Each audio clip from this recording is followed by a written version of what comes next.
In today's video, I am going to teach you how to do process mapping Miro.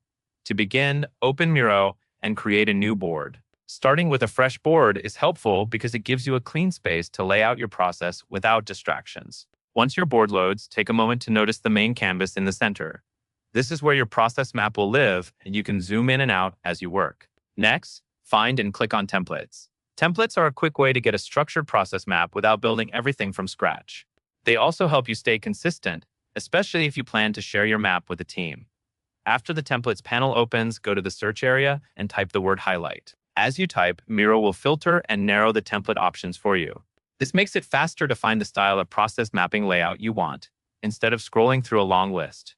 Once you see the relevant results, click on Process. Choosing the process category is important because it brings up templates designed specifically for mapping steps, decisions, and handoffs in a workflow. These layouts are built to make the sequence easy to read and easy to present. Now that the process template is on your board, look through the pre-filled areas. You will usually see placeholder shapes, labels, and example steps already arranged in a logical flow. From here, you can start customizing everything to match your real process.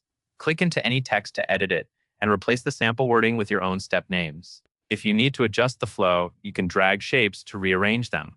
Keep your wording short and action-focused, so each step is clear at a glance. As you update the template, aim for consistency. Use the same style of phrasing for each step, and keep the spacing neat so the process is easy to follow.